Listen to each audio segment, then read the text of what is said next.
Mi hija me miró a los ojos y me dijo que esa casa ya no era mía. Tenía los papeles en la mano, una sonrisa fría en los labios, y detrás de ella estaba su marido con los brazos cruzados, como si fuera el dueño de todo. Yo acababa de salir de mi propia cocina, donde había preparado el almuerzo para todos como cada domingo durante 2 años, y ahora me decían que tenía que irme, con mi maleta vieja y mis medicamentos, que ya no pertenecía a ese lugar que había sido mi hogar durante 30 años. Carla sostenía esos documentos como si fueran su salvación. «Mamá, ya está decidido. La casa es nuestra ahora. Y tú necesitas cuidados especiales».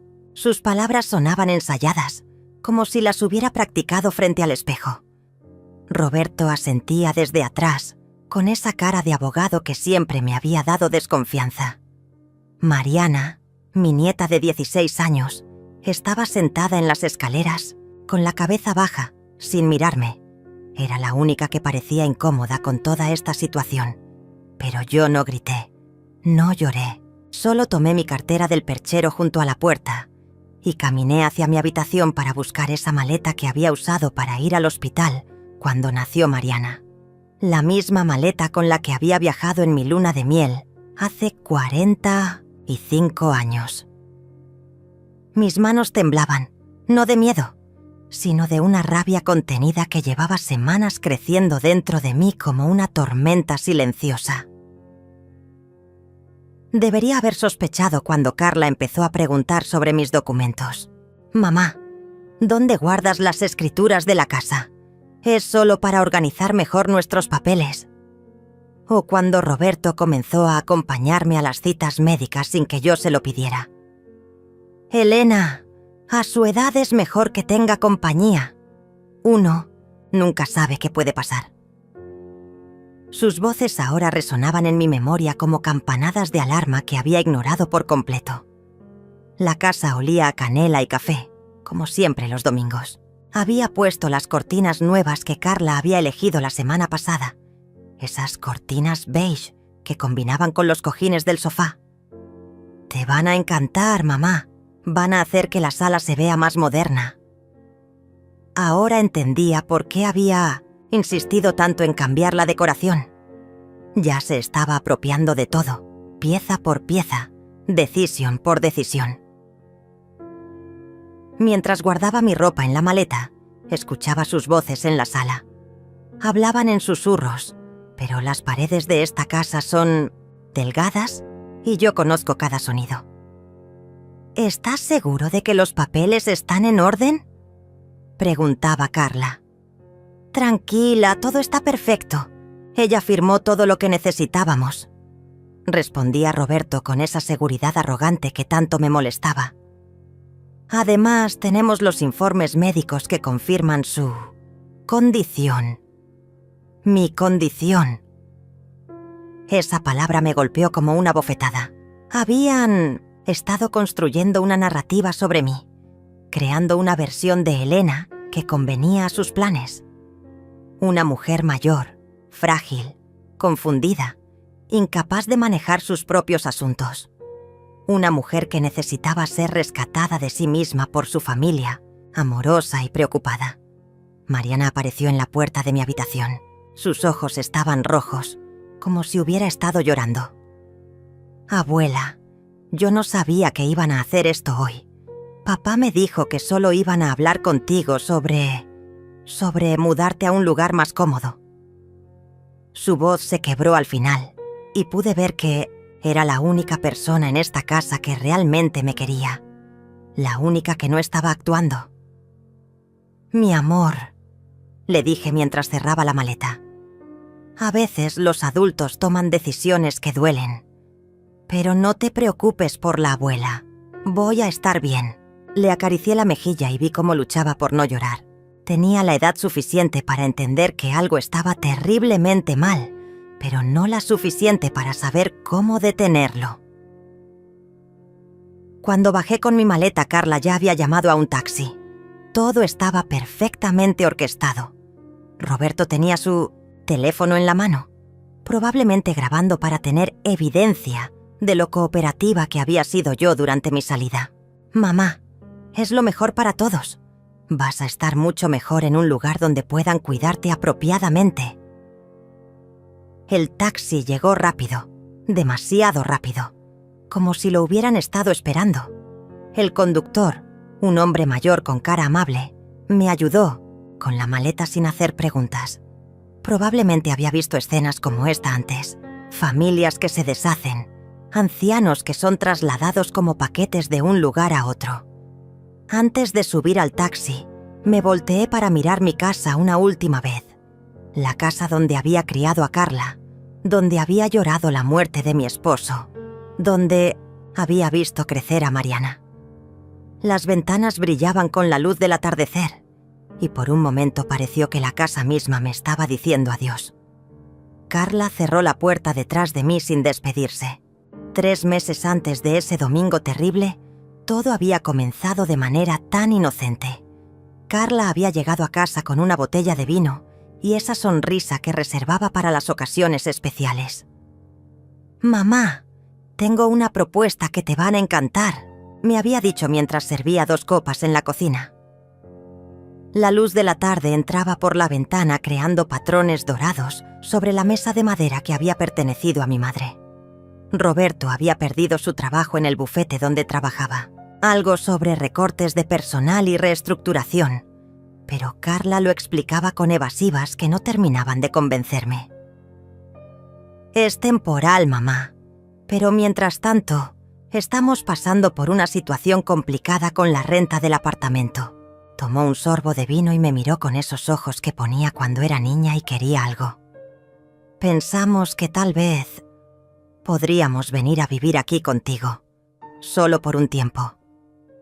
La casa se sentía tan vacía desde que murió Eduardo. Sus pasos ya no resonaban por los pasillos, su risa ya no llenaba la sala por las noches. Los domingos eran especialmente silenciosos, sin sus programas de fútbol sonando en la televisión. Cuando Carla me propuso que vinieran a vivir conmigo, pensé que era la respuesta a mis oraciones. Compañía, vida, risas de niños corriendo por las escaleras otra vez. «Pero mamá», continuó Carla, jugueteando con el pie de su copa, «para que todo sea más fácil, más legal, sería mejor si hiciéramos una transferencia oficial de la propiedad. Nada complicado, solo un traspaso familiar. Así no tendríamos problemas con impuestos o trámites burocráticos cuando llegue el momento de... Bueno, cuando llegue el momento de mi muerte». Eso era lo que no se atrevía a decir. Pero tenía sentido, ¿no es cierto? Era más inteligente hacer las cosas correctamente desde el principio. Eduardo siempre decía que los papeles en orden evitaban problemas futuros. Es una forma de proteger el patrimonio familiar. Agregó Roberto, que acababa de llegar del trabajo con su maletín de cuero y esa corbata azul que siempre usaba los viernes. La cena esa noche fue especial. Carla había traído los ingredientes para hacer mi plato favorito: pollo a la plancha con esas hierbas que cultivo en el jardín trasero. Mariana ayudó a poner la mesa con el mantel bordado que había sido regalo de boda de mi suegra. Todo se sentía tan familiar, tan correcto. Una familia reunida alrededor de una mesa, compartiendo historias del día, riendo por las travesuras del gato de los vecinos. «Abuela, ¿puedo quedarme en el cuarto de arriba?», preguntó Mariana mientras comíamos el postre. «El que tiene la ventana que da al jardín». Ese cuarto había sido de Carla cuando era adolescente. Recordé las noches que pasé sentada en esa cama, consolándola después de su primera ruptura amorosa, ayudándola con los deberes de matemáticas que tanto odiaba. «Por supuesto, mi amor. Podemos ir mañana a elegir colores nuevos para las paredes». Roberto había conseguido todos los documentos necesarios. «Elena, usted solo necesita firmar aquí y aquí», me decía señalando líneas específicas en papeles que parecían oficiales y complicados. «Es solo formalidad legal. La casa sigue siendo suya en todos los sentidos prácticos. Solo estamos asegurándonos de que todo esté en orden para el futuro. Sus palabras sonaban tan profesionales, tan sensatas. Después de todo, era abogado. Entendía estas cosas mejor que yo. La mudanza fue gradual. Primero llegaron con 2 maletas y una caja de libros.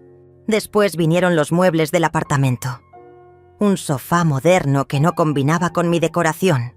Una mesa de centro de vidrio que me daba miedo que se rompiera.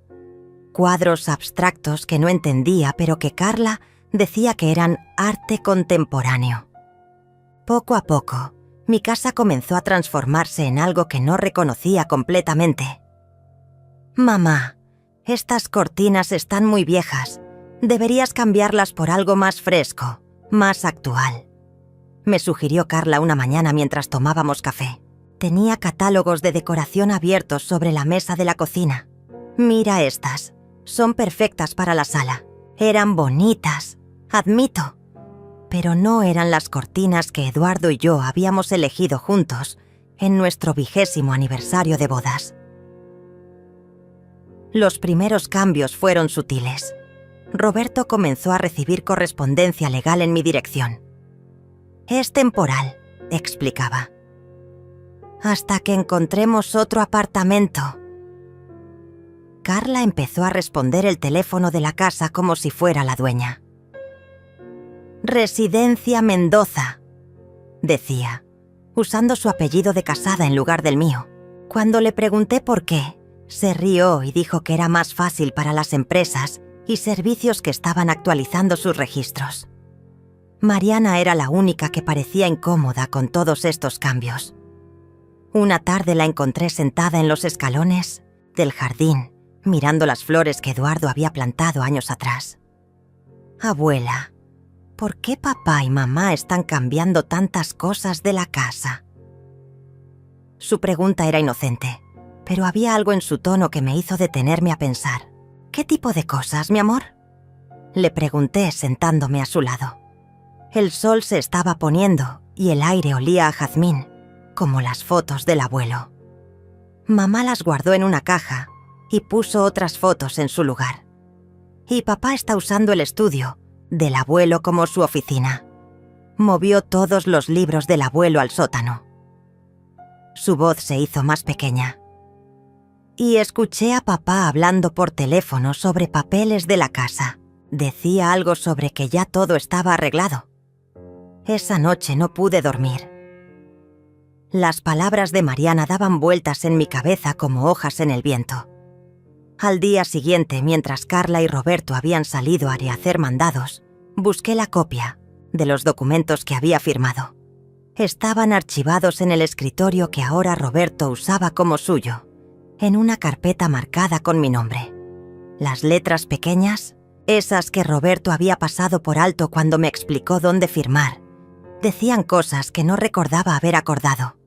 Términos como transferencia total e irrevocable y renuncia a derechos de ocupación. Mi corazón comenzó a latir más rápido mientras leía línea por línea, entendiendo lentamente que había firmado mucho más que un simple traspaso familiar de protección. Los documentos me temblaron en las manos mientras leía cada palabra que había pasado por alto. No era solo una transferencia de protección familiar, era una cesión completa de propiedad con cláusulas que me convertían en una huésped en mi propia casa, una huésped que podía ser desalojada en caso de incapacidad mental o física debidamente certificada por profesional médico competente. Mis ojos se detuvieron en esa frase como si fuera una serpiente enrollada entre las páginas. Roberto había sido muy cuidadoso. Cada párrafo estaba redactado con esa precisión legal que confunde a las personas comunes como yo. Términos técnicos, mezclados con palabras familiares, creando una ilusión de transparencia mientras escondían la trampa perfecta. Había firmado mi propia sentencia de desalojo sin siquiera darme cuenta. Esa tarde, cuando regresaron del supermercado, observé a Carla con otros ojos. La forma en que organizaba los productos en M.A. Cocina, como si fuera suya. cómo Roberto se dirigía directamente al estudio de Eduardo sin pedirme permiso, como si ya fuera su territorio conquistado. Pequeños gestos de apropiación que antes había interpretado como familiaridad, ahora revelaban su verdadera naturaleza. «Mamá, el doctor Ramírez llamó para confirmar tu cita de mañana», me dijo Carla mientras guardaba los vegetales en el refrigerador. No recordaba haber pedido una cita con el doctor Ramírez. Mi médico de cabecera era el doctor Silva, que me atendía desde hacía 15 años. «¿Doctor Ramírez? No conozco a ningún doctor Ramírez». «Es un geriatra, mamá. Roberto pensó que sería bueno que tuvieras una evaluación más especializada. A tu edad es importante hacer chequeos más específicos».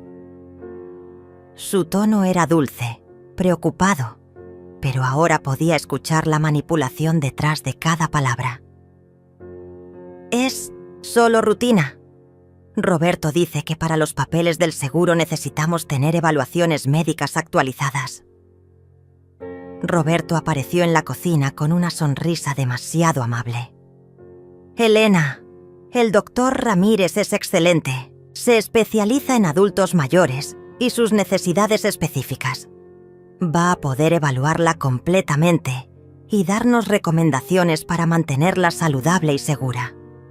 Sus palabras sonaban ensayadas, como un guión que había practicado.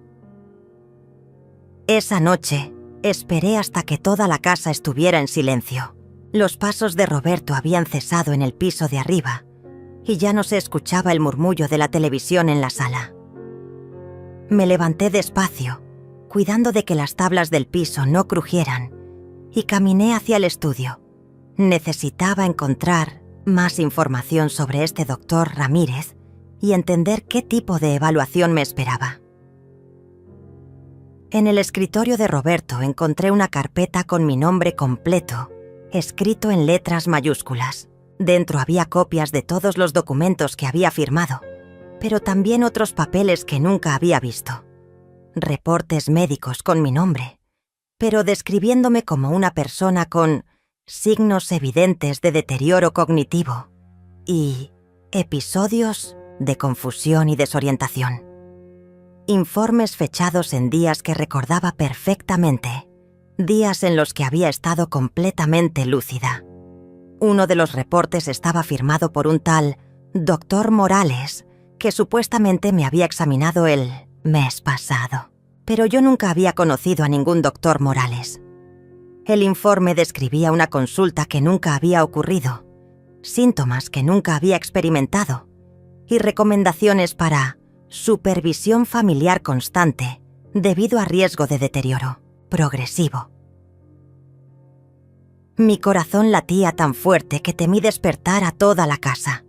Estaban construyendo un expediente médico falso, documentando una demencia que no existía, creando evidencia de una incapacidad mental que justificaría cualquier decisión que quisieran tomar sobre mi vida.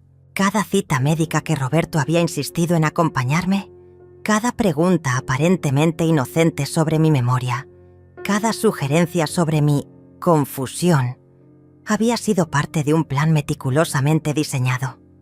Fotografié cada documento con mi teléfono, cuidando de que el flash no se encendiera. Mis manos temblaban, pero logré capturar cada página, cada firma falsificada, cada fecha inventada. Cuando terminé, guardé todo exactamente como lo había encontrado y regresé a mi habitación con el corazón acelerado y la mente más clara de lo que había estado en meses. Al día siguiente, durante el desayuno, Mariana me miró de una forma extraña, como si hubiera estado observándome y hubiera notado algo diferente. «Abuela, ¿dormiste bien? Te ves, no sé, como preocupada». Su inocente observación me confirmó que necesitaba ser más cuidadosa. No podía permitir que Roberto y Carla sospecharan que había descubierto su plan. «Solo son los nervios por la cita médica de hoy, mi amor», le respondí con una sonrisa que esperé fuera convincente. «A mi edad Uno siempre se pone un poco ansioso antes de ver a un doctor nuevo. Roberto levantó la vista de su periódico. No se preocupe, Elena. El doctor Ramírez es muy amable y profesional. Solo va a hacerle algunas preguntas rutinarias y tal vez algunos ejercicios simples para evaluar su estado general. Su seguridad me dio escalofríos. Ya sabía exactamente qué tipo de evaluación me esperaba y qué resultados iba a producir. En 1900, el consultorio del doctor Ramírez, todo se desarrolló exactamente como había imaginado. Preguntas diseñadas para confundirme, ejercicios de memoria presentados de manera confusa, interrupciones constantes de Roberto aclarando mis respuestas. Elena a veces se confunde con las fechas. Decía, la semana pasada no recordaba qué día era su cumpleaños. Mentira tras mentira, construyendo la narrativa de una mujer en deterioro mental. El doctor Ramírez tomaba notas constantemente, asintiendo cuando Roberto describía episodios de confusión que nunca habían ocurrido. Cuando intenté corregir alguna de estas falsedades, me miraba con esa expresión condescendiente que los médicos reservan para pacientes que consideran no confiables. Señora Elena, es muy común que las personas en su situación no recuerden estos episodios, me explicó el doctor con voz suave y paternalista. La memoria puede ser muy selectiva, especialmente cuando comenzamos a experimentar ciertos cambios relacionados con la edad. Salí de esa consulta oficialmente diagnosticada, con deterioro cognitivo leve con tendencia progresiva, un diagnóstico que Roberto guardó cuidadosamente en su carpeta, junto con todos los otros documentos falsos que habían estado acumulando. La evidencia médica que necesitaban para justificar cualquier decisión sobre mi futuro estaba completa. Esa noche, mientras cenábamos en silencio, Mariana dejó caer su tenedor y me miró directamente a los ojos. Abuela, tú estás bien, ¿verdad? Quiero decir, realmente bien. Su pregunta cortó el aire como un cuchillo. Roberto y Carla intercambiaron una mirada rápida, pero yo vi la preocupación genuina en los ojos de mi nieta. Estoy perfectamente bien, mi amor, le respondí, y por primera vez en semanas mi voz sonó completamente segura y firme. Completamente bien. Los días siguientes se convirtieron en un teatro donde todos interpretábamos papeles cuidadosamente ensayados. Roberto y Carla actuaban como familiares preocupados.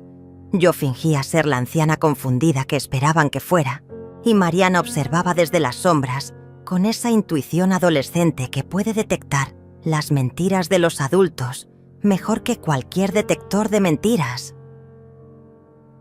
Roberto comenzó a traer amigos a casa.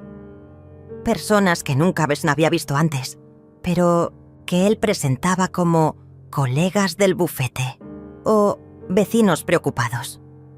Venían a tomar café por las tardes y conversaban sobre mi situación, como si yo no estuviera presente. «Es tan triste cuando pasa esto», decía una mujer de cabello gris, que supuestamente vivía en la cuadra. Mi madre pasó por lo mismo. Al final, fue un alivio cuando la familia tomó las decisiones por ella. Carla había comenzado a grabar videos en la casa. Pequeños clips que subía a sus redes sociales mostrando el cuidado amoroso que le daban a su madre enferma. «Miren cómo mamá disfruta de su jardín», decía la cámara enfocando mis manos mientras regaba las plantas. Es importante mantener rutinas familiares para personas con su condición. Los comentarios de sus amigas eran predecibles. «¡Qué hija tan devota! ¡Qué suerte tiene tu mamá de tenerte! Es una santa por cuidarla así». Pero lo que más me aterrorizaba era la forma en que habían comenzado a aislarme. Mis amigas ya no podían visitarme porque mamá se agita mucho con las visitas. Mi línea telefónica había desarrollado problemas misteriosos que hacían que las llamadas se cortaran constantemente. «Es la compañía telefónica», explicaba Roberto. Ya reporté el problema, pero dijeron que puede tomar semanas arreglarlo. Una tarde, mientras Roberto estaba en una reunión y Carla había salido de compras, Mariana se acercó a mí en el jardín. Se sentó en el banco donde Eduardo solía leer el periódico los domingos y me miró con esos ojos que habían heredado de mi difunto esposo. «Abuela, necesito contarte algo», susurró, mirando hacia la casa para asegurarse de que estuviéramos solas. Anoche escuché a papá y mamá hablando en su cuarto. Papá decía que ya tenían suficientes evidencias para el próximo paso. Mamá preguntó si estaba seguro de que funcionaría y papá dijo que tenía todo controlado, que en unas semanas más tú estarías en un lugar donde recibirías el cuidado apropiado. Sus palabras me golpearon como piedras, pero su valentía al contármelo me llenó de orgullo y terror al mismo tiempo.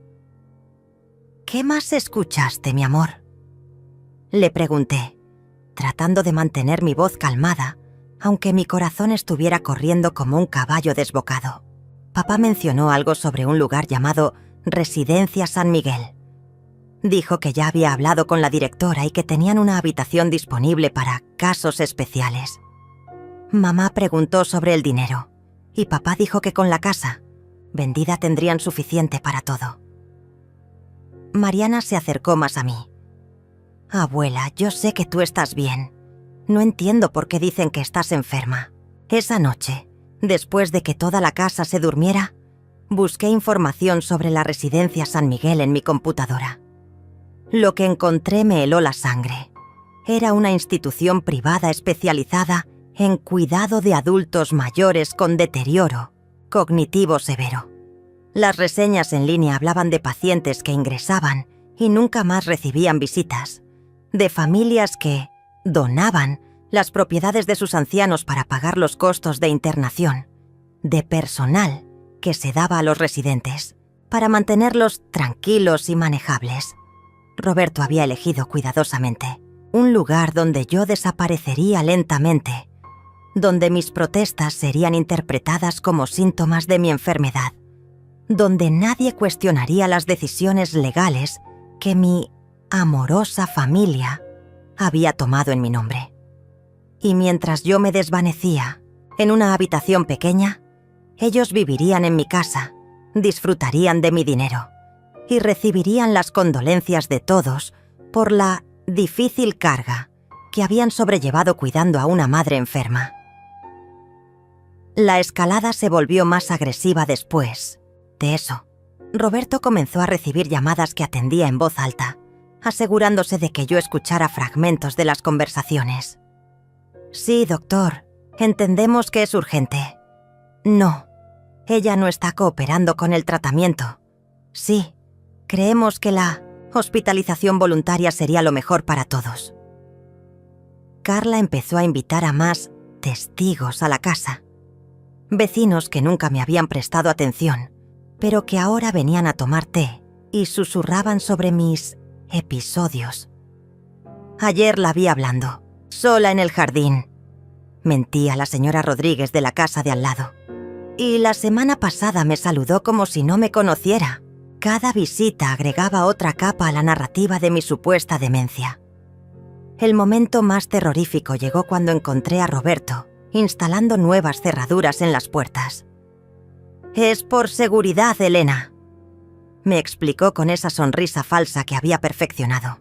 «Hemos escuchado sobre robos en el barrio y con su condición no queremos que salga sola por las noches y se pierda. Estas cerraduras tienen un sistema especial que solo Carla y yo podemos abrir desde afuera». Me estaban convirtiendo lentamente en una prisionera en mi propia casa. Las llaves que había usado durante 30 años ya no servían. Mi libertad se desvanecía con cada nueva medida de seguridad que implementaban. Pronto, no podría salir sin su permiso. No podría recibir visitas sin su supervisión. No podría tomar decisiones sobre mi propia vida sin su aprobación. Una mañana, mientras desayunábamos, Roberto puso un documento frente a mí. «Elena, necesitamos que firme esto. Es una autorización para que podamos manejar sus cuentas bancarias más eficientemente, para pagar las facturas de la casa y sus gastos médicos sin complicaciones. El papel estaba lleno de ese lenguaje legal incomprensible, pero las palabras poder total e irrevocable saltaron a mis ojos como alarmas rojas. No voy a firmar nada más, dije, empujando el documento lejos de mí. Fue la primera vez en semanas que me negaba abiertamente a algo. Roberto y Carla intercambiaron esa mirada que había aprendido a temer. «Mamá», dijo Carla con voz dulce, pero firme. «El doctor dice que es importante que cooperes con nuestros cuidados. Estas resistencias son parte de tu condición. Roberto solo está tratando de ayudarte». «No necesito ayuda con mis cuentas bancarias», respondí, mi voz más fuerte de lo que había sido en meses. «He manejado mi dinero perfectamente durante 70 años». Roberto se inclinó hacia adelante y por primera vez vi una chispa de impaciencia en sus ojos. «Elena, no queremos tener que tomar medidas más drásticas, pero si continúa siendo no cooperativa, tendremos que considerar opciones que tal vez no sean tan cómodas para usted». La amenaza quedó flotando en el aire como humo tóxico. Ya no se molestaban en esconder sus intenciones detrás de sonrisas y palabras dulces. El guante de terciopelo había caído, revelando el puño de hierro que siempre había estado debajo. Esa noche, algo cambió dentro de mí. No fue un grito de desesperación ni un momento de pánico. Fue algo mucho más silencioso y peligroso. La decisión fría y calculada de una mujer que había sido subestimada durante demasiado tiempo. Mientras escuchaba los ronquidos de Roberto en el cuarto de arriba y los murmullos de la televisión de Carla, me senté en la cama que había compartido con Eduardo durante 40 años y tomé la decisión más importante de mi vida. No iba a ser víctima, no iba a desaparecer silenciosamente en una residencia geriátrica mientras ellos disfrutaban de todo lo que Eduardo y yo habíamos construido juntos. Si querían jugar sucio, descubrirían que una mujer de 70 años que había criado hijos, enterrado a su marido y sobrevivido a décadas de altibajos, sabía cosas sobre la supervivencia que ellos nunca imaginarían. Al día siguiente, mientras Roberto estaba en una de sus misteriosas reuniones y Carla había ido al salón de belleza, llamé a Mariana. «Mi amor, ¿puedes venir a mi cuarto? Necesito pedirte un favor muy importante». Su cara se iluminó con esa curiosidad adolescente, pero también vi algo más maduro en sus ojos, la comprensión de que estábamos en territorio peligroso. «Abuela, ¿qué necesitas?». Se sentó en el borde de mi cama, con esa energía nerviosa que tenía cuando sabía que algo grande estaba por suceder. Le mostré mi teléfono con todas las fotos que había tomado de los documentos falsos. Sus ojos se abrieron como platos cuando vio los reportes médicos inventados, las firmas falsificadas, las fechas que no coincidían con la realidad.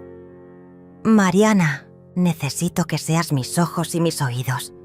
Ellos piensan que soy una anciana confundida, pero tú eres inteligente y ellos confían en ti. ¿Puedes ayudar a la abuela?».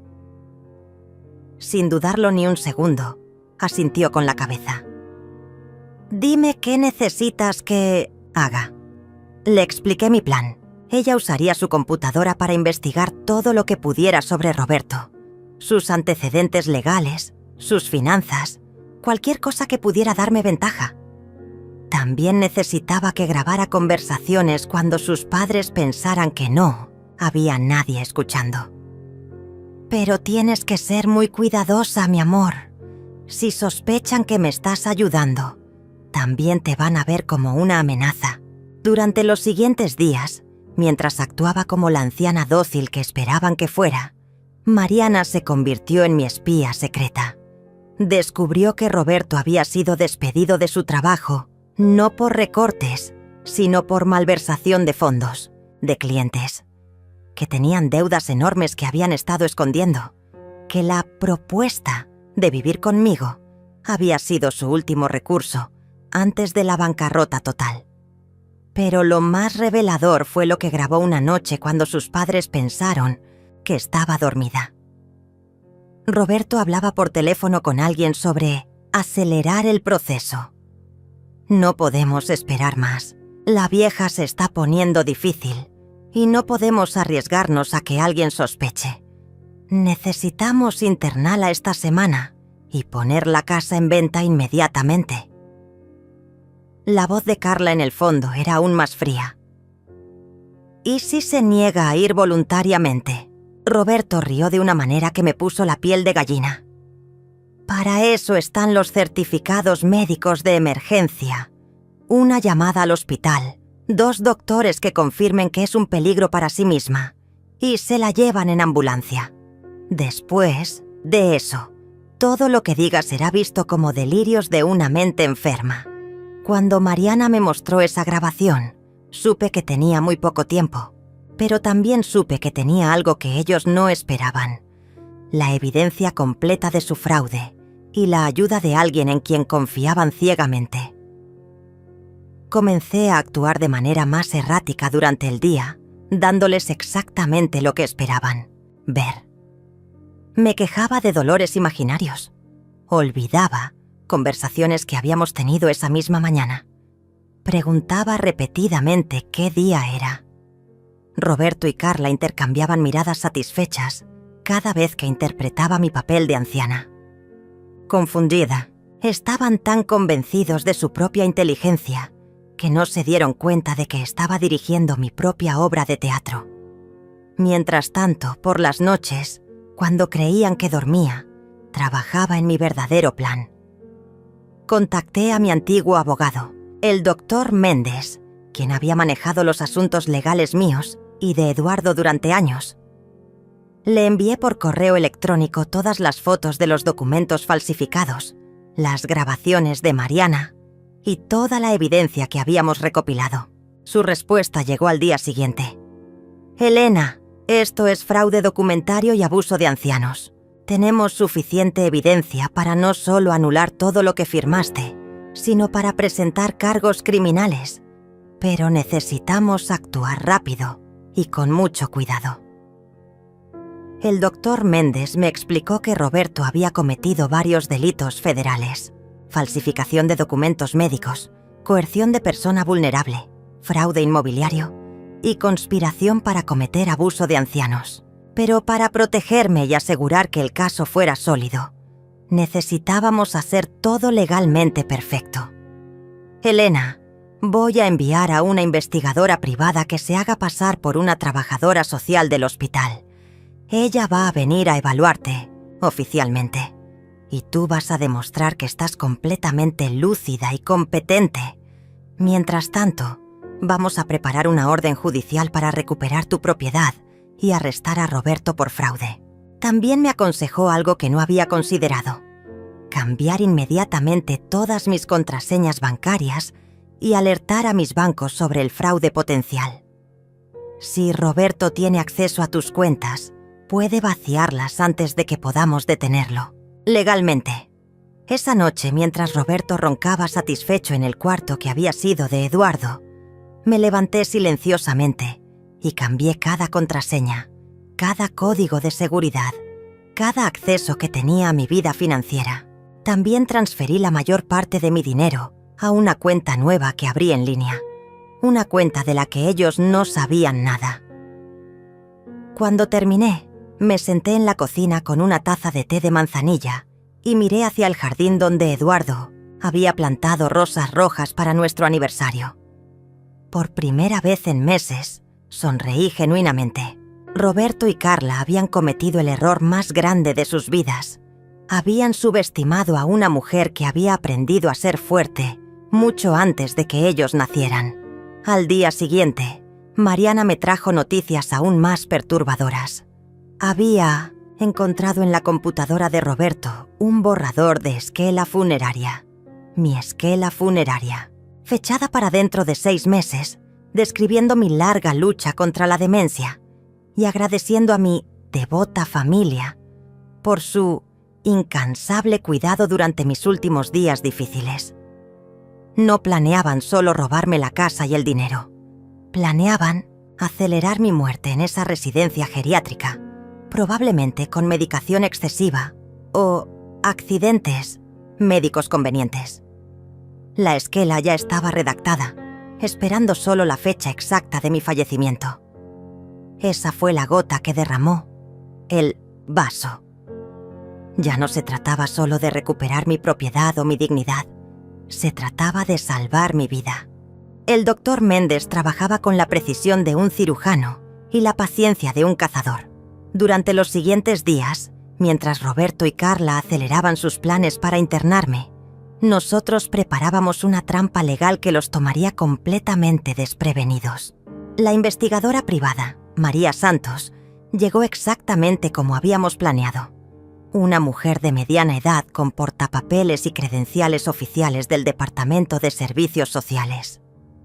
Buenos días, soy María Santos del Departamento de Bienestar de Adultos Mayores, anunció en la puerta principal. Roberto abrió con esa sonrisa nerviosa que ponía cuando algo lo tomaba por sorpresa. Hemos recibido una solicitud de evaluación domiciliaria para la señora Elena Mendoza. Es rutina cuando hay aplicaciones para cuidado especializado. Pude ver cómo el cerebro de Roberto trabajaba rápidamente, tratando de entender si esto era bueno o malo para sus planes. Carla apareció detrás de él, secándose las manos en un trapo de cocina. Por supuesto, pase por favor. Mi madre está en la sala. Como mencionamos en nuestros reportes, ha tenido días muy difíciles últimamente. María Santos entró con esa eficiencia profesional que inspiraba confianza inmediata. Llevaba una carpeta gruesa y una grabadora digital. Necesito hablar con la señora Mendoza a solas, como requiere el protocolo. Después podré entrevistar a los familiares. Roberto empezó a protestar, pero ella lo interrumpió con autoridad. Son regulaciones federales, señor. No hay excepciones. Cuando nos quedamos solas en la sala, María me miró con ojos que brillaban de inteligencia y complicidad. Señora Elena, voy a hacerle algunas preguntas estándar, pero quiero que responda con toda honestidad y claridad. Esta entrevista será grabada y podrá ser usada como evidencia legal. Durante la siguiente hora, demostré punto por punto que estaba completamente lúcida. Recité fechas, números de teléfono, direcciones de familiares lejanos. Resolví problemas matemáticos complejos, narré eventos históricos con precisión y expliqué detalladamente la situación de fraude que estaba viviendo. María documentó cada respuesta, cada demostración de competencia mental, cada evidencia de que los reportes médicos anteriores eran completamente falsos. Ahora voy a entrevistar a sus familiares, me dijo antes de salir. Recuerde, señora Elena, mantenga su actuación hasta que yo regrese con las autoridades apropiadas. La entrevista con Roberto y Carla fue una obra maestra de manipulación psicológica. María los dejó hablar libremente, y ellos, creyendo que estaba de su lado, revelaron detalles que los incriminaron completamente. Roberto describió mi deterioro progresivo, con términos médicos específicos que solo alguien inventando síntomas utilizaría. Carla proporcionó fechas exactas de episodios que María ya sabía que eran fabricados. ¿Y ustedes han consultado con médicos sobre estos episodios?, preguntó María con tono profesional. Por supuesto, respondió Roberto con esa confianza arrogante que había perfeccionado. Tenemos reportes completos del doctor Ramírez y del doctor Morales. Ambos confirman el diagnóstico de demencia progresiva y recomiendan internación inmediata. María tomó notas cuidadosamente. ¿Podría proporcionarme copias de esos reportes médicos? Necesito verificar las credenciales de los doctores para nuestros archivos. Roberto trajo orgulloso toda la carpeta de documentos falsificados. Cada papel, cada firma inventada, Cada fecha manipulada fue fotografiada y documentada por María como evidencia de fraude médico y documental. Estaban construyendo su propia sentencia con cada documento que entregaban voluntariamente. Mientras tanto, Mariana había recibido instrucciones muy específicas del doctor Méndez. Esa tarde, cuando Roberto salió supuestamente a una reunión, ella lo siguió discretamente hasta un edificio del centro de la ciudad. No era un bufete de abogados como había estado diciendo. Era la oficina de un prestamista privado conocido por sus métodos poco éticos y sus tasas de interés exorbitantes. Las fotos que Mariana tomó desde la calle mostraban a Roberto saliendo del edificio con cara de desesperación, hablando agitadamente por teléfono. Cuando regresó a casa esa noche, estaba más tenso que nunca.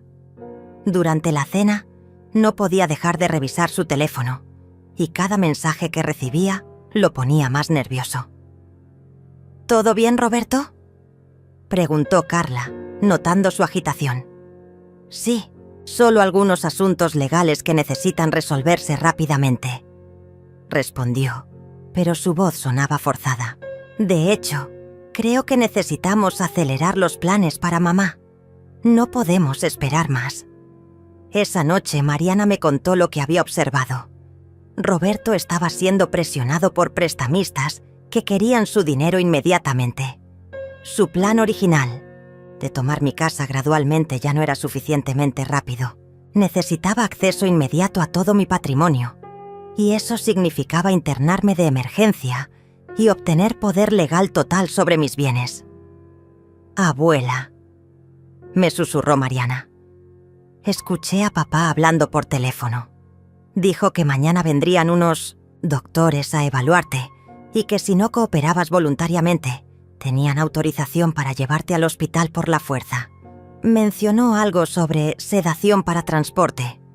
El plan final de Roberto estaba tomando forma. Una emergencia médica fabricada, doctores cómplices que certificarían mi incapacidad mental, una ambulancia que me llevaría directamente a la residencia San Miguel y documentos que transferirían inmediatamente todos mis bienes a Carla para pagar los costos del cuidado médico especializado. Pero lo que Roberto no sabía era que el doctor Méndez ya había contactado a las autoridades apropiadas. El FBI tenía jurisdicción sobre casos de fraude contra ancianos, especialmente cuando involucraban falsificación de documentos médicos y coerción financiera. Los agentes ya estaban revisando toda la evidencia que habíamos recopilado. También había algo que Roberto y Carla no habían considerado en sus cálculos. Eduardo había sido muy meticuloso con nuestras finanzas. Antes de morir, había establecido un fondo fiduciario complejo que protegía nuestros bienes principales de cualquier transferencia rápida. Para acceder a la verdadera riqueza familiar, no bastaba con tener mi casa.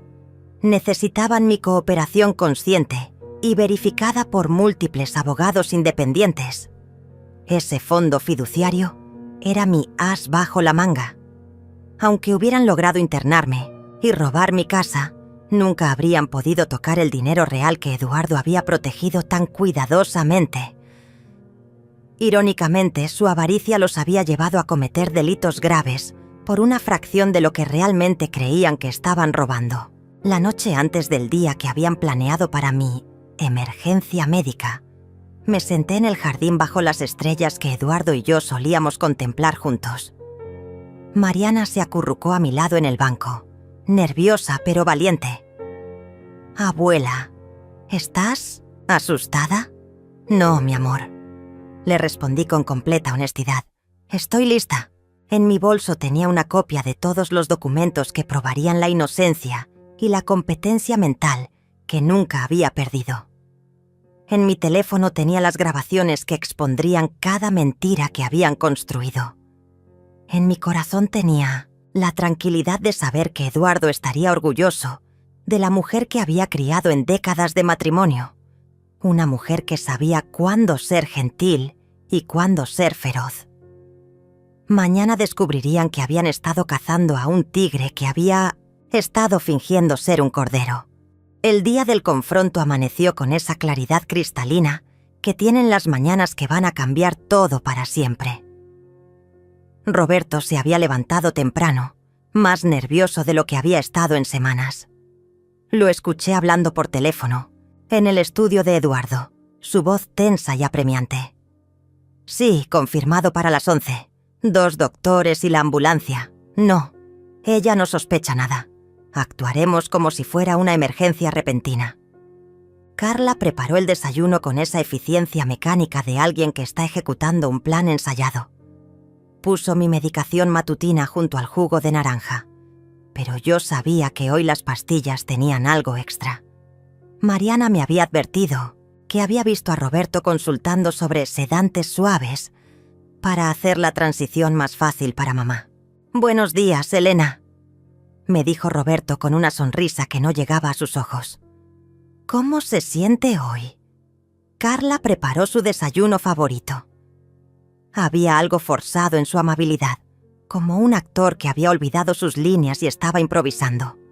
Actué mi papel perfectamente. Tomé las pastillas sin protestar. Comí lentamente como una anciana sin energía. Me quejé de dolores imaginarios en las articulaciones. «No me siento muy bien hoy», murmuré, tocándome la frente. «Me duele la cabeza y me siento confundida». Roberto y Carla intercambiaron esa mirada que conocía tan bien. «Tal vez deberíamos llamar al doctor», sugirió Carla con preocupación fingida. «No queremos que se ponga peor». A las 10:30 llegó el primer doctor, un hombre alto con bata blanca que no me inspiró ninguna confianza médica. Sus credenciales parecían auténticas, pero algo en sus movimientos me decía que estaba más cómodo con documentos que con pacientes reales. «Señora Mendoza, soy el doctor Vázquez. Su familia me llamó porque están preocupados por algunos síntomas que ha estado experimentando». El segundo doctor llegó minutos después, más joven, más nervioso, revisando constantemente un papel que tenía en el bolsillo, como si fueran instrucciones que no podía olvidar. «Doctor Herrera», se presentó con una sonrisa que temblaba ligeramente. «Vamos a hacerle una evaluación rápida». Sus preguntas estaban diseñadas para confundir a cualquier persona mayor. «¿Qué año es? ¿En qué ciudad estamos? ¿Puede contar hacia atrás desde 100 de 7 en 7? Pero las hacían interrumpiéndome constantemente, contradiciéndome cuando daba respuestas correctas y tomando notas cada vez que parecía dudar. «Señora Mendoza», dijo el doctor Vázquez después de su evaluación, «creo que necesita atención médica inmediata. Sus síntomas indican una crisis que requiere hospitalización especializada». Roberto asintió gravemente. «Doctor, ¿qué tan serio es? Necesitamos actuar rápidamente, muy rápidamente», respondió el doctor Herrera, mirando su reloj. «De hecho, he llamado a una ambulancia que debería estar llegando en cualquier momento. En estos casos, cada minuto cuenta». Carla tomó mi mano con esa falsa ternura que había perfeccionado. «Mamá, los doctores dicen que necesitas ir al hospital. Solo por unos días, para que te hagan estudios y te ayuden a sentirte mejor». La ambulancia llegó exactamente a las 11, como Roberto había coordinado. 2 paramédicos entraron con una camilla, actuando como si fuera una emergencia real, pero sin la urgencia que acompaña a las verdaderas crisis médicas. «¿La paciente es la señora Mendoza?», preguntó uno de ellos, consultando un papel. «Transferencia a Residencia San Miguel por crisis geriátrica». Fue en ese momento que decidí terminar con la actuación. «No voy a ningún lado», dije con voz clara y firme, incorporándome en mi silla. El cambio en mi tono fue tan dramático que todos en la habitación se quedaron inmóviles. «Y ustedes van a salir de mi casa inmediatamente». Roberto se acercó, con esa sonrisa condescendiente que tanto odiaba. «Elena, está confundida. Los doctores dicen que necesita... Los doctores dicen mentiras. Lo interrumpí, mirándolo directamente a los ojos. Igual que usted, Roberto. Igual que tú, Carla. El doctor Vázquez trató de intervenir. Señora Mendoza, esta resistencia es típica en pacientes con su condición. Es importante que coopere con el tratamiento. Me levanté de la silla con una energía que los tomó completamente desprevenidos. Mi condición es estar perfectamente lúcida y consciente de que ustedes son unos estafadores. En ese momento exacto, sonó el timbre de la puerta. Roberto se quedó paralizado, sin saber si abrir o ignorarlo. El timbre sonó de nuevo, más insistente esta vez. Después escuchamos una voz con autoridad. «FBI, abran la puerta». La cara de Roberto se puso del color de la ceniza. Carla dejó caer la taza de café que tenía en las manos y el sonido del cristal rompiéndose contra el piso resonó como un disparo en el silencio repentino.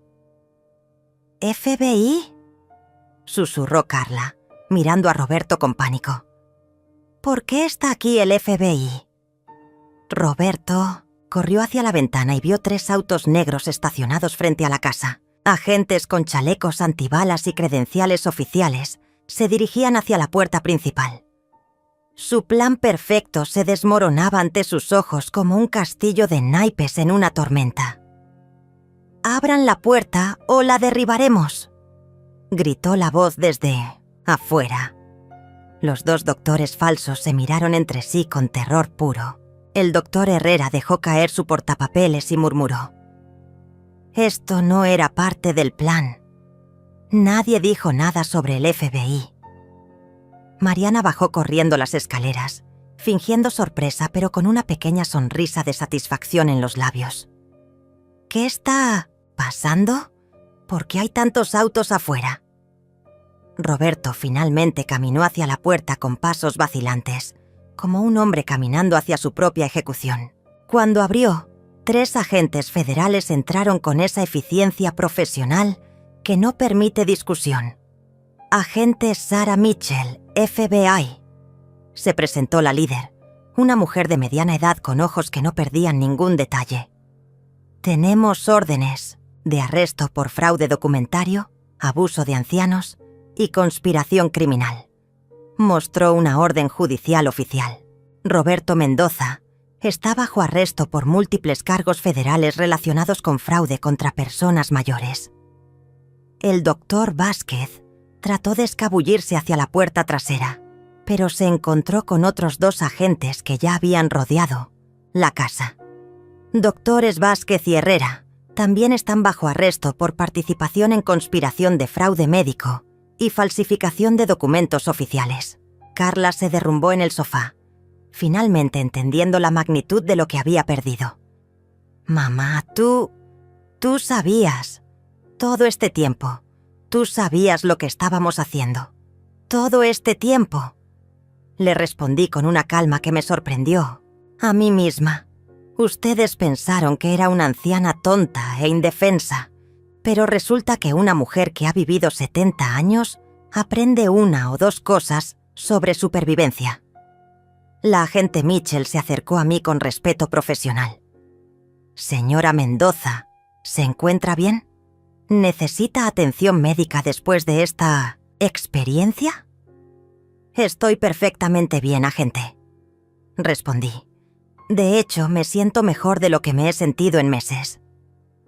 Mientras ponían las esposas a Roberto, él me miró con una mezcla de incredulidad y rabia. «¿Cómo? ¿Cómo lo supiste?» «Roberto», le dije mientras los agentes lo llevaban hacia la puerta. «El primer error que cometiste fue subestimar a una mujer que enterró a su marido, crió a su familia y sobrevivió a más crisis de las que tú puedes imaginar.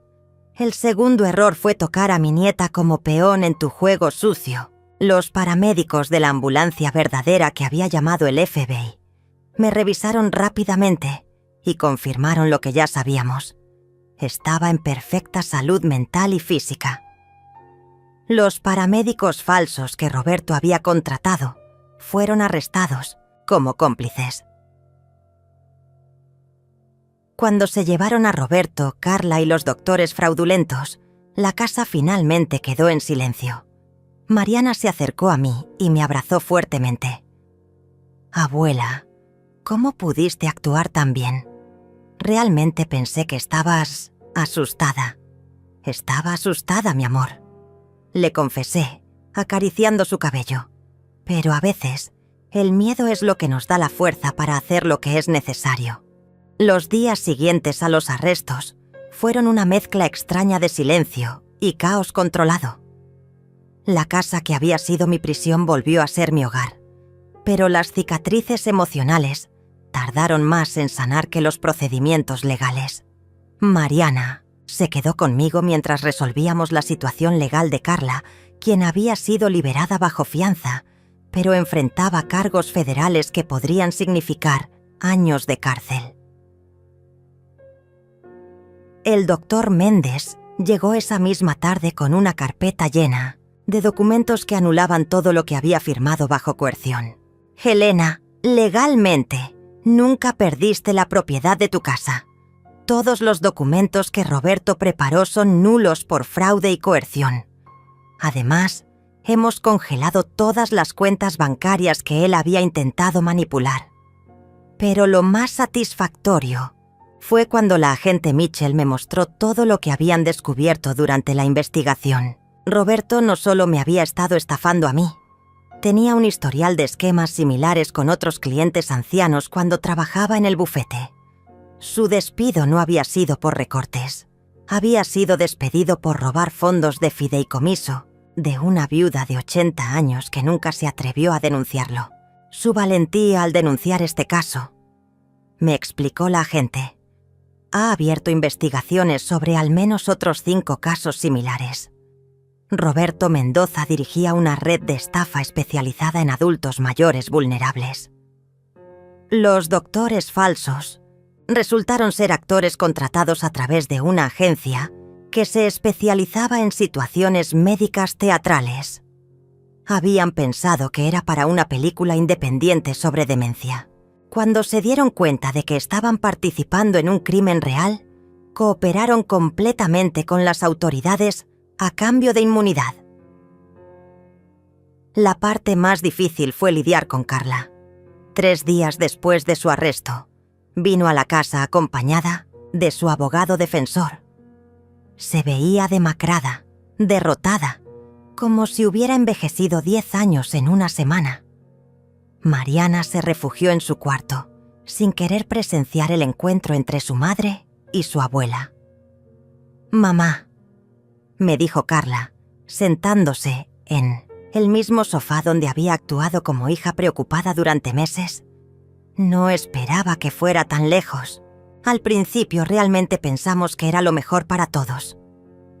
«¿Lo mejor?», le pregunté, manteniendo mi voz calmada, aunque por dentro sentía una mezcla de dolor y rabia que amenazaba con desbordarse.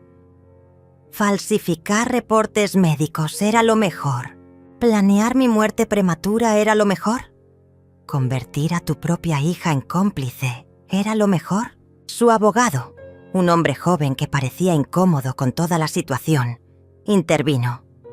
«Señora Mendoza, mi clienta está dispuesta a declararse culpable de los cargos menores a cambio de testificar contra Roberto, quien fue claramente el cerebro de toda la operación».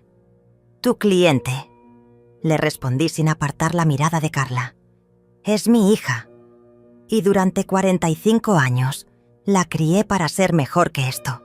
Carla comenzó a llorar, pero no eran lágrimas de arrepentimiento genuino. Eran lágrimas de autocompasión, de alguien que lamentaba haber sido atrapada más que haber cometido el crimen. «Mamá, estábamos desesperados. Roberto perdió el trabajo, teníamos deudas enormes, iban a embargarnos todo. Cuando vimos que tú tenías esta casa tan grande y tanto dinero guardado. ¿Y por eso decidieron matarme lentamente?» Mi voz se endureció como acero. «Porque encontré la esquela funeraria que Roberto había preparado. Carla, Vi las investigaciones sobre medicamentos que aceleran el deterioro cognitivo. No se trataba solo de robar mi dinero. Se trataba de eliminarme. El color desapareció de su cara. Su abogado miró los papeles con expresión de pánico creciente. Evidentemente, Carla no le había contado esa parte del plan a su defensor. Mamá, eso era solo una contingencia. Roberto dijo que si las cosas se complicaban, necesitábamos tener planes alternativos. Yo nunca habría permitido que te lastimaran realmente, pero sí permitiste que me secuestraran. Le dije con una frialdad que me sorprendió. Permitiste que doctores falsos vinieran a mi casa. Permitiste que me sedaran para llevarme a una institución donde planeaban acabar conmigo. Y todo mientras sonreías y me decías que me querías. Se levantó bruscamente, caminando hacia la ventana donde Eduardo solía pararse para mirar su jardín.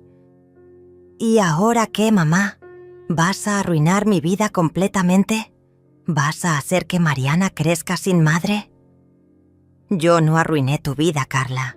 Le respondí con una tristeza que me llegaba hasta los huesos. Tú tomaste esas decisiones. Yo solo me defendí. Su abogado intentó mediar. Señora Mendoza, entendemos que está lastimada, pero Carla es una madre soltera que cometió errores por desesperación. Los fiscales están dispuestos a considerar una sentencia reducida si usted está dispuesta a testificar que ella fue manipulada por Roberto. Me quedé en silencio durante largos minutos, pensando en la niña que había criado, en la adolescente rebelde que había consolado, en la mujer joven que había aplaudido cuando se graduó de la universidad. ¿En qué momento esa niña se había convertido en alguien capaz de planear la muerte de su propia madre? Voy a testificar la verdad, dije finalmente. Si esa verdad la ayuda o la perjudica, no es mi responsabilidad. Mi responsabilidad era protegerme a mí misma y proteger a Mariana. Y eso es exactamente lo que hice. Carla se volteó hacia mí con una expresión que no había visto desde que era adolescente. Pura rabia sin disfrazar. Siempre fuiste así, mamá. Siempre tan perfecta, tan superior. Nunca entendiste lo difícil que es vivir a tu sombra. ¿Mi sombra? Me levanté de la silla, sintiendo cada uno de mis 70 años, pero también cada gramo de fuerza que había acumulado en esas décadas. Yo trabajé toda mi vida para darte oportunidades. Tu padre y yo nos sacrificamos para que tuvieras educación, para que no pasaras las necesidades que nosotros pasamos. Y tú convertiste esos sacrificios en resentimiento. Porque nunca fue suficiente, gritó. Y finalmente salió la verdad que había estado escondiendo durante años. Nada de lo que hacía era suficiente para ti. Siempre había algo más que debería haber hecho, alguna forma en que debería haber sido mejor. Su abogado la tocó el brazo, tratando de calmarla, pero ella se apartó. ¿Y sabes qué, mamá? Roberto tenía razón. Eres una mujer vieja y testaruda que se aferra a todo, sin pensar en nadie más. Esta casa, este dinero, podrían haber cambiado nuestras vidas. Podrían haber cambiado sus vidas si me lo hubieran pedido honestamente. Le respondí con una calma que me costó todo mi autocontrol. Pero eligieron el camino del engaño, del abuso, del crimen. Eligieron tratarme como un obstáculo, a eliminar en lugar de como la madre que los amaba. Mariana apareció en la puerta de la sala, con los ojos rojos de llorar. Mamá, para. Por favor. Para allá.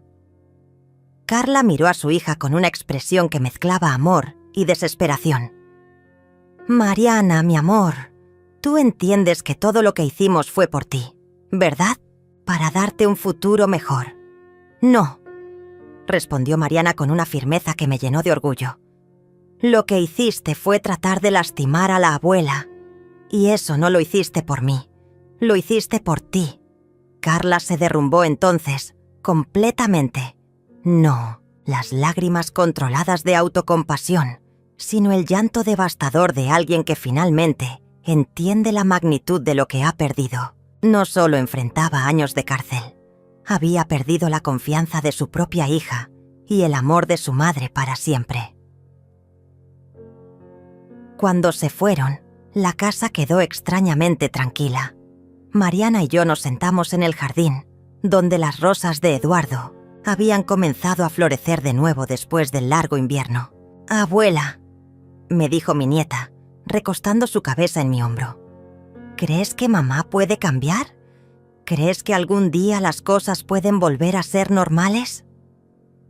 Miré las rosas rojas que Eduardo había plantado para nuestro aniversario número 20, pensando en todas las tormentas que habían sobrevivido, todas las estaciones que habían soportado.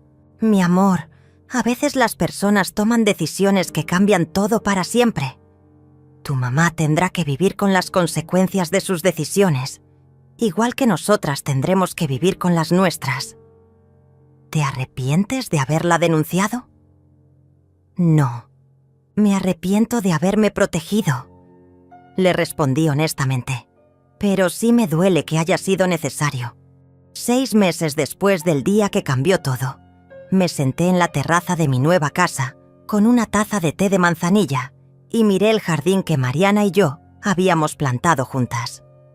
No era el mismo jardín que Eduardo había cuidado durante décadas, pero tenía algo que el anterior había perdido en sus últimos años: esperanza renovada. La casa antigua la vendí una semana después de que terminaran todos los procedimientos legales. No podía seguir viviendo en un lugar donde cada habitación me recordaba la traición, donde cada esquina susurraba memorias de manipulación y engaño. El doctor Méndez me ayudó a encontrar esta nueva propiedad, más pequeña, más moderna, pero con suficiente espacio para que Mariana tuviera su propio cuarto cuando viniera a visitarme los fines de semana. Roberto fue sentenciado a 12 años de prisión federal por múltiples cargos de fraude contra ancianos. Durante el juicio salieron a la luz otros 5 casos similares, incluyendo una anciana de 90 años a quien había convencido de que sus propios hijos la habían abandonado para poder apoderarse de su casa. El juez dijo que era uno de los casos más calculados y despiadados de abuso de ancianos que había visto en su carrera. Carla recibió 3 años con posibilidad de libertad condicional a los 18 meses. Su testimonio contra Roberto la ayudó a reducir la sentencia, pero no pudo evitar la pérdida de custodia temporal de Mariana. Mi nieta vive conmigo ahora, oficialmente bajo mi tutela, hasta que Carla demuestre que puede ser una madre responsable otra vez. «Abuela, llegó tu correo», me dijo Mariana esa tarde, trayendo una pila de sobres que incluía la revista de jardinería que había comenzado a leer y una carta de la universidad donde había decidido auditar clases de historia del arte. A los 70 años, había descubierto que nunca es demasiado tarde para aprender cosas nuevas. Entre las cartas, había una que reconocí inmediatamente: la letra de Carla en un sobre de la prisión estatal. Era la 4ª carta que me enviaba en 6 meses. Las primeras 3 las había leído y después las había guardado en una caja de zapatos en mi closet, sin responder. Esta vez, dudé antes de abrirla. «¿Es de mamá?», preguntó Mariana, notando mi hesitación. «Sí, mi amor. ¿Quieres que la lea contigo?», asintió, sentándose en el brazo de mi silla. Abrí el sobre lentamente, como quien destapa una herida que aún no ha terminado de sanar. «Querida mamá», comenzaba la carta con esa escritura que había conocido desde que Carla aprendió a formar letras en la mesa de la cocina. «He tenido mucho tiempo para pensar en estos meses. Tiempo para entender realmente lo que hice, no solo las acciones, sino el daño que causé en nuestras vidas». La carta continuaba durante 3 páginas. Por primera vez, Carla no trataba de justificar sus acciones o culpar a Roberto por todo. Escribía sobre las terapias grupales en la prisión, sobre otras mujeres que habían tomado decisiones desesperadas que arruinaron a sus familias, sobre la comprensión tardía de que sus problemas financieros nunca justificaron el abuso emocional que me había infligido. «No te escribo esperando perdón», decía en el último párrafo. «Entiendo que eso puede no llegar nunca y acepto esa posibilidad. Te escribo porque finalmente entiendo el tipo de mujer que eres. Alguien que sobrevive. Alguien que protege a quienes ama sin importar el costo personal. Espero que algún día Mariana pueda ser la mitad de fuerte de lo que tú has sido». Mariana tenía lágrimas en los ojos cuando terminé de leer. «¿Vas a responderle, abuela?» «No lo sé todavía, mi amor», le respondí honestamente. «A veces el perdón es un proceso largo. No se puede apurar». Esa noche, después de que Mariana se fuera a dormir, me senté en mi nuevo estudio con papel y pluma. No para responder la carta de Carla, sino para escribir en el diario que había comenzado después de mudarme. El doctor Méndez me había sugerido que documentara mis pensamientos sobre toda la experiencia, tanto para mi propia sanación como para posibles futuras víctimas de abuso de ancianos que pudieran beneficiarse de mi historia. Hoy entendí algo importante. Escribí esa noche. La supervivencia no es solo sobre resistir los ataques. Es sobre la capacidad de reconstruirse después de que termina la guerra. Es sobre encontrar la fuerza para plantar nuevas rosas cuando las viejas han sido arrancadas de raíz. 3 semanas después, recibí una llamada de la agente Mitchell. «Helena, ¿tendría tiempo para una conversación? Hay algo que me gustaría proponerle». Resultó que el FBI estaba desarrollando un programa educativo para ayudar a otros adultos mayores a identificar y prevenir esquemas de fraude familiar.